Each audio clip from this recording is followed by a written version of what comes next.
In this episode, we are moving into one of the most practical parts of defensive analysis because before you can protect a network well, you have to understand what is actually there, what is reachable, and how different parts of the environment connect to one another.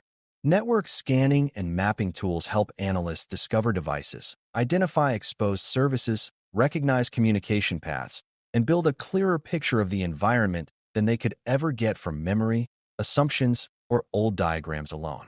For a brand new learner, the easiest way to think about these tools is that they act like flashlights and sketchpads for the network, showing you what exists and helping you organize what you find into something useful. Some tools focus on discovering hosts, some focus on identifying open ports and services, some help infer relationships and topology, and some support broader understanding by combining multiple signals into a view of the network structure. The reason this matters so much in cybersecurity is simple. If defenders do not know what is connected, what is exposed, and how systems relate to each other, then they are always reacting from an incomplete picture. Before we continue, a quick note. This audio course is a companion to our course companion books. The first book is about the exam and provides detailed information on how to pass it best. The second book is a Kindle-only ebook that contains 1,000 flashcards that can be used on your mobile device or Kindle. Check them both out at cyberauthor.me in the Bare Metal Study Guide series. A network scan is essentially an attempt to learn about devices and services by sending traffic and observing the responses that come back. A mapping activity goes a step further by trying to place those findings into context so that the analyst can understand how systems relate, where boundaries may exist, and which communication paths appear meaningful. Scanning tells you that something answered. Mapping helps you understand where it sits in the environment and why it matters. Those two activities are closely linked, but they are not identical, and good analysts learn to separate the raw collection of data from the interpretation that turns data into situational awareness. A single device with an open management port may not seem important when viewed alone, but once it is mapped as a bridge between user systems and a sensitive server segment, its significance changes immediately. This is why network scanning and mapping tools are not just technical gadgets for collecting trivia. They are tools for reducing uncertainty about the environment so that security decisions become grounded in evidence instead of guesswork. One of the first uses of network scanning tools is host discovery, which means figuring out which systems are present on the network and responsive from the scanner's location. That might sound basic, but it is foundational because defenders cannot secure assets they do not know about. In real organizations, devices appear and disappear constantly as people connect laptops, servers are deployed, virtual machines are created, cloud-connected appliances come online, printers are added, and old systems linger long after people assume they are gone. Asset inventories often fall behind reality, and network scanning helps close that gap by showing what can actually be reached at a given point in time. This makes scanning valuable not only for finding vulnerabilities later, but also for revealing unmanaged assets, forgotten systems, or unexpected devices that were never documented properly. For beginners, this is a major lesson because cybersecurity is often imagined as a fight against advanced attackers. Yet a surprising amount of defensive success begins with the much simpler act of knowing what is actually sitting on the network. After host discovery, the next major goal is usually service identification. A device can be present on the network without telling you much about what it is doing, so analysts use scanning tools to learn which ports are open, which services appear to be listening, and in some cases which software versions or configurations may be visible through their responses. This matters because the attack surface of a system is shaped not just by the fact that it exists, but by what it offers to the network. A server with a single expected service may be much easier to manage than a system exposing multiple unexpected services, development interfaces, administrative access points, or legacy protocols that should not still be enabled. Service identification helps defenders see where exposure may be greater than intended, where hardening may be weak, and where further investigation is justified. It also helps explain why two systems that look similar in an inventory can represent very different levels of risk once the network-facing reality is examined more closely. Mapping tools add another layer of value by helping analysts understand relationships rather than only individual findings. A list of responsive devices is useful, but a structured view of how those devices appear grouped, segmented, or connected is far more meaningful when trying to assess security. Mapping may reveal where user devices sit in relation to servers, where administrative networks connect to production systems, where branch sites join back to central infrastructure, or where sensitive assets seem unexpectedly close to general access zones. Even when the map is only partial or inferred, it helps the analyst ask better questions about trust boundaries, routing paths, segmentation, and exposure. This is important because security problems are often created not just by a weak device, but by a weak relationship between devices that should have been more carefully separated. A system might be configured reasonably well on its own and still introduce major risk if it connects two parts of the environment that attackers could use for movement or escalation. Mapping helps make those relationships visible enough to analyze. Another important concept for new learners is that network scanning results are always shaped by the scanner's position.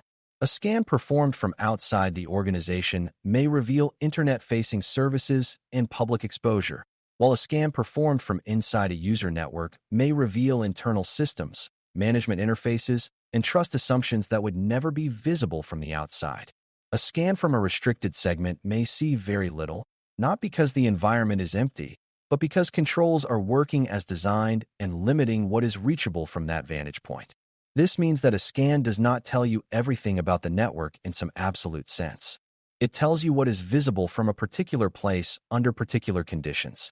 Good analysts remember this because it prevents them from drawing overly broad conclusions from a narrow view. When a mapping effort looks incomplete, the right question is not always whether the tool failed. Sometimes the real answer is that the location of the scan revealed only part of the environment, which is itself a useful security finding. Scanning and mapping also help analysts think about exposure in a more practical way. Exposure is not just the existence of a vulnerability. It is the combination of presence, reachability, service availability, and surrounding context that makes a weakness meaningful. A missing patch on an isolated system matters differently from the same missing patch on a widely reachable server with multiple exposed services.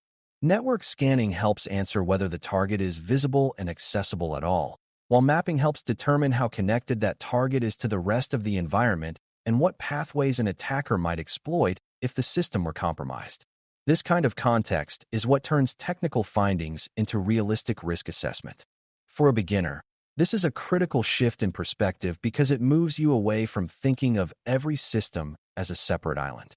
Real network defense depends on understanding how systems sit inside the wider environment and how that environment either limits or amplifies the consequences of weakness.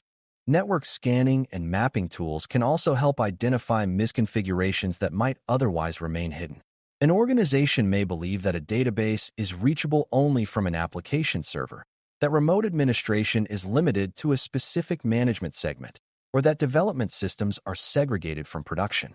A scan can test those assumptions by showing what is actually reachable, and a map can show whether the resulting structure matches the intended design.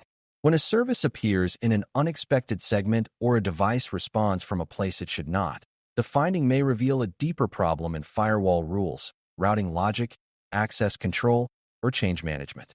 These are the kinds of issues that traditional documentation often misses because diagrams tend to reflect intended architecture, not always actual architecture.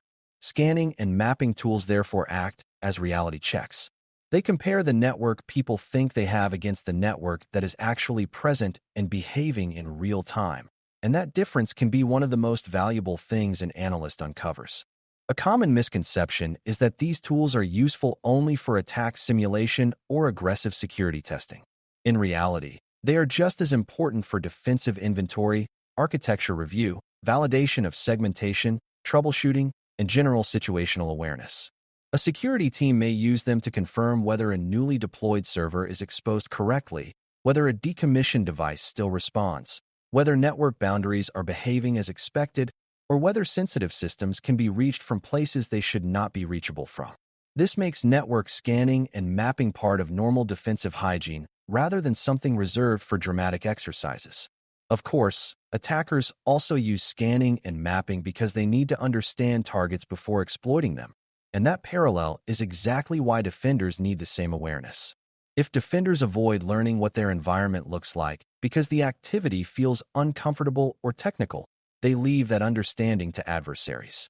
Good analysts see these tools as instruments of visibility, and visibility is one of the most basic requirements for intelligent defense. It is also important to understand that scanning creates activity, and activity must be managed responsibly. Some systems respond calmly to routine probes, while others may log the behavior as suspicious, consume resources under repeated requests, or behave unpredictably if they are old, fragile, or poorly maintained. This is one reason organizations often plan scanning windows, notify operations teams, and choose tool settings carefully rather than treating every environment as equally tolerant of inspection. The goal is to learn about the network without causing disruption or confusion. For beginners, this is a useful reminder that security assessment is not separate from operational reality. Every action taken by a scanner is traffic on a real network, touching real systems that support real work. Responsible analysts therefore think not only about what they want to discover, but also about how the collection method might affect the environment and how to reduce unnecessary impact, while still gaining useful visibility. The output of scanning and mapping tools also requires interpretation, because raw results alone can be misleading. A responsive port does not always mean a system is dangerously exposed, and a silent response does not always mean nothing is there. Firewalls, load balancers, proxies, access controls, and temporary service states can all shape what the tool sees. Likewise, a mapped relationship may be partial or inferred rather than perfectly proven, especially in complex networks with multiple paths, dynamic behavior, or incomplete visibility. This is why strong analysts avoid treating tool output as unquestionable truth. Instead, they see it as evidence that must be compared against architecture knowledge, asset inventory, business context, and sometimes follow-up validation. A scan may suggest that a service is reachable, but the analyst still needs to decide whether that reachability is expected, whether it is appropriately limited, and whether it changes the risk posture of the environment. The tool helps gather the picture, but human analysis is what turns the picture into sound conclusions. Another major benefit of network mapping is that it supports better prioritization.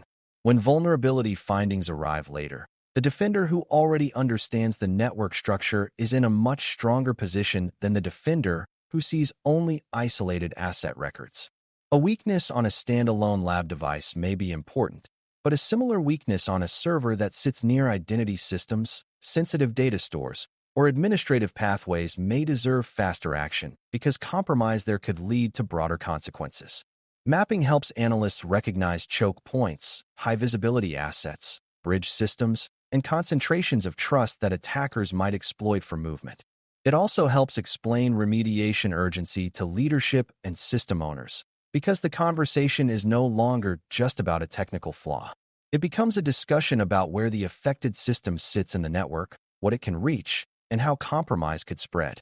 For CSA Plus learners, this is a big part of thinking like an analyst. You are not just reading findings. You are understanding how network position changes their meaning. These tools are also valuable for finding what does not belong. An unexpected wireless access point, a forgotten test server, a shadow information technology device, a misrouted service, or an unmanaged internet-facing host may all appear through scanning and mapping before anyone notices them through normal administration.